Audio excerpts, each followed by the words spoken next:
governors. Thanks for checking out Scotty's Hobbies. Today we're going to be looking at a 2000 Acura TL. Actually, I'm driving it right now.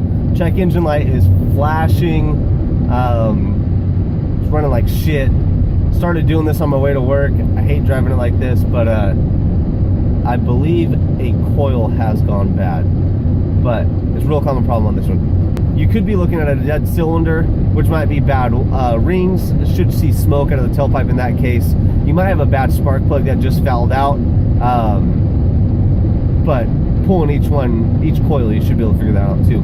And also you could have a wiring problem to that coil as well. So stay tuned. We're gonna take a little break right here. YT might throw in a little ad if I could set it up that way. But right after this break, we will start pulling these coils off. Hopefully I am at my destination by then, so we could do that. So remember to like, subscribe, and share while we're doing this video. Man, all right, so it is now tomorrow. Thank God for like you guys not sitting there holding your breath for me. But it's now tomorrow morning.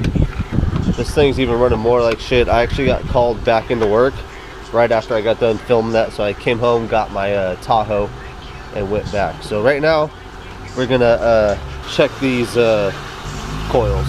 All right, I already took this off. Took it off yesterday. Just used the nickels, I think they were, just coins, to take these off. So super easy. I always start with the hardest first, just to get it over with. This back coil is right here. Hopefully you can see that. So I'm going to disconnect it. You see how, I'm not sure if you heard it, but the engine changed RPM. You see that? It changed RPM. So that one's good.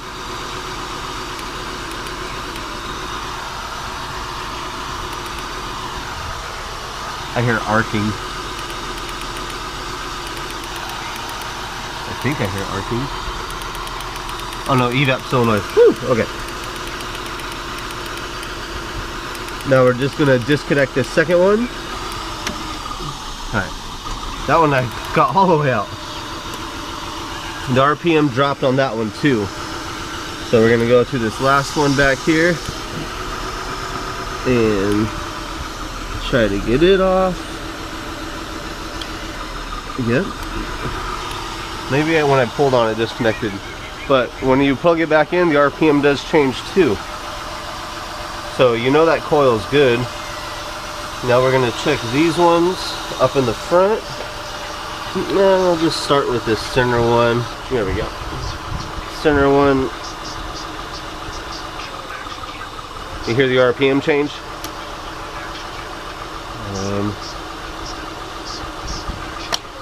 And the RPM change on that one too. Oh, look at that, no RPM change. And go figure, last one, thank God. So I already got a cheap coil right here. I kind of figured this was going to be my problem. So replacement coil, I just got whatever they had. They were actually kind of hard to find locally. I wanted to get a Delphi one, but I couldn't find it. So let's go ahead and replace this and see what we come up with. Alright, so we have a 6mm. That's going to go on the bolt that retains the coil down. Remember, this is a super common problem for this car, for this engine in particular. No joke, like I've done 5 of these at least.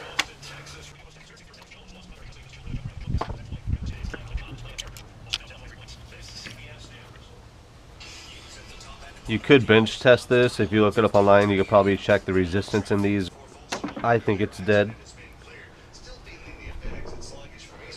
With having these off too, you could do damage to the spark plug, could foul it, possible.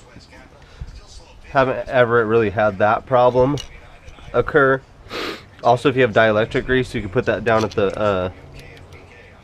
the bottom too, where the spark plug is at on the boot. Damn, my allergies are bad. Alright, I'm gonna get this on. We're gonna turn the car on. I'm gonna take you for a little trip too, so you can see what happens or if anything changes. We'll also check it real fast. And it is still missing. Let's hope it's not this one. Nope, it was that right there. I actually did not push that one down all the way. Right now we have no miss. I'll button that up in a minute. Alright, this thing's running way smoother. It's not shaking like it was. I'm gonna get this thing buttoned up, take you guys for a little test drive. Hopefully no fingerprints on this. And let you know if this actually fixed my problem. So I've only gone like 3 miles, and the ABS, the traction light was coming on too for some reason, but like I said, only 2 miles. I went to the store real fast, I got back in the car, and that light has already turned off. So it looks like we're making some progress. Okay, so it is now 307 miles that I have driven, and the check engine light finally turned off on its own. So that's how long it took for all of the self monitors to run and pass. Now take a look. See that? No more check engine light down here. So that front left coil was the bad one. Yeah. Remember, if this helps you in your diagnostic in your repair, please make sure you like, subscribe, and share. And I will see you guys on the next Scotty's Hobbies video. Thanks for watching.